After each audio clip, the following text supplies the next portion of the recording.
Like this film's 10, supposed. excuse me. Oh, you got 10. 7, 6, 5, 4. This movie's said to be a little bit autobiographical. Did you ever get crazy about your age? Sure. As the meter kept ticking? Sure. Yeah. What did you do when you started getting middle-aged crazy? What was the sign? I wrote 10. Mhm. And when I got older and crazier, I wrote this one. Well, those are both. They're both. I didn't realize they're really both about the same thing. And people growing Yeah. older and worried about their age and Sure. not sure where they are. What do you do? Like, what do you have a vice of? And I don't mean vice. I mean like, do you go out and buy cars? Yes. Do you buy clothes? I mean, what is your thing like for big boys' toys? Well, I have a fleet of cars. I love cars, and swore when I was in high school and really couldn't afford the kind of cars that. I went to Beverly Hills High School, so a lot of people there had really great cars, and I couldn't have those cars. And I said, if I ever make it, I'm going to have cars, so I do. I've got some very nice automobiles. That's one. So you're a car collector. Yeah. What's your favorite one? I've got a 930 Porsche that's been modified that I love.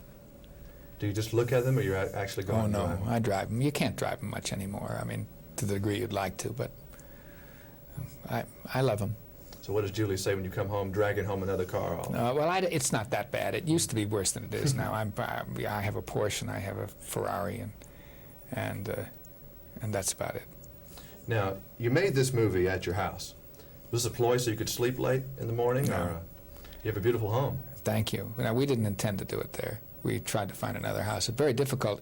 Not hard to find other houses for location, but usually only shoot maybe 3 or 4 days there. But to get a house for 8 weeks was impossible. So I said, well, we got to have a house, so we'll shoot here. Did you live at home while this was going on? Yeah. Just kept moving rooms, right? Yeah, that's just about. Jack Lemmon, unusual actor in the respect that in most films, most actors don't say more than 2 or 3 lines at a time. He goes through a whole page of dialogue, and you can't ask many actors to do that, really, can you? You can ask them. They don't do it as well with as much facility as Jack does. And of course, that's part of this character. He's frenetic and he's on the verge of a breakdown, and so he's, running as fast as he can, trying to stay ahead of himself. Can you be very objective about your movies on whether they're good or not? Yeah, I think so. Yeah, because it really only boils down to being objective is very personal where film is concerned. I'm not, if they don't make a lot of money or they're not hits by, Hollywood standards, that doesn't mean that I'm going to think less of them. I may be disappointed that they didn't get out there and make it, but I know pretty much what mistakes I've made and why it didn't work and why people didn't like it or why they did. Do you know while you're making it, or do you know after the cut, or do you know? I think it's usually after the fact, because while you're making it, you're totally preoccupied with what you're doing. Nobody sets out, as somebody once said, nobody sets out to make a flop, and indeed they don't. They set out to make the best picture they know how, and that's what you're doing. You're working hard, and you're in the flow, and you're not out of it, so you just, you're somewhere aware that there's always a chance that you're not going to make it. You've been around long enough, and you've dealt with the system for a lot of years, and you've had your own unique problems with it. But of course, no one wants to lend money to someone to make a bad movie and to go out and make a flop. But man, there have been some stinkers this year, and I don't understand when a banker or whoever the investor is reads a script that he can't see that it's just terrible. Oh, that's the part that I don't understand. I think it's fairly easy. I don't think that bankers should be the ones to read scripts and make those decisions. I think that. But they're lending money. Yeah, but I don't. The only reason I don't say they shouldn't. Really, I mean that's up to them if they want to. But I just don't think they're qualified. Right. I think that first of all, it's very difficult for professionals to read a script and say, "Yeah, this is a hit." I mean, you hope it is, and you have an instinct that maybe it will be. But I think that's why you've got to have creative people in charge of a studio in order to make those judgments, because the emphasis on business has always been too great. It's always been called a business. And as long as the emphasis is there, we're going to have problems with it. Until you have really creative people that are in charge, like Columbia now has a man in charge that is a creative filmmaker. And as far as I'm concerned, then he has a chance of making those judgments that bankers shouldn't. Does it happen that sometimes I get a star, and I'm using John Candy as an example because he needs a hit movie real bad, and he's an extremely talented person. He's funny just to look at the man.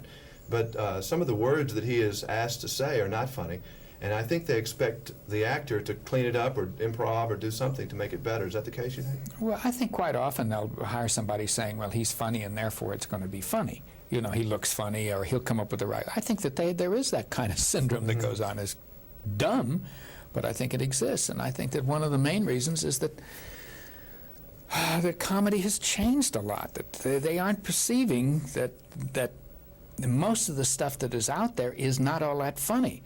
In fact, even the big hits now, that, at least in my estimation, are not all that funny, that people are going to them because they are the only thing that's out there. I just think that comedy is the most difficult thing in the world to do well. And I think that a lot of the good directors that are making comedy today that maybe in my book aren't doing it well enough yet, hopefully they'll learn and they'll find out, because it's fairly traditional. What makes people laugh is not all that complicated. It's difficult to do sometimes, but to understand is not all that But complicated. don't you have to build a roller coaster, you know, laugh some serious moments and then throw on something at them? Well, Because you do that a lot. yeah, I like to do it that way. I don't think it's necessary to do it like that all the time, but I think that the contrast can only help to make the joke that much greater. And that's what life is all about, after all. I mean, we go through any given day, and if you really watch what goes on, there's a lot of drama, and it's offset by something that's terribly amusing over here quite often. Now, I know that there is some fact that you didn't care too much about being called grandpa. That make you just feel old being a grandpa? Sure. When I was first called it, for me, there was a kind of connotation of oldness, and so you know, I was struggling with the problem anyway. And I said, "Come on, just what Jack said. You know, can't you come up?" I mean, I called my grandmother this or my grandfather this, and I didn't say grandpa or And then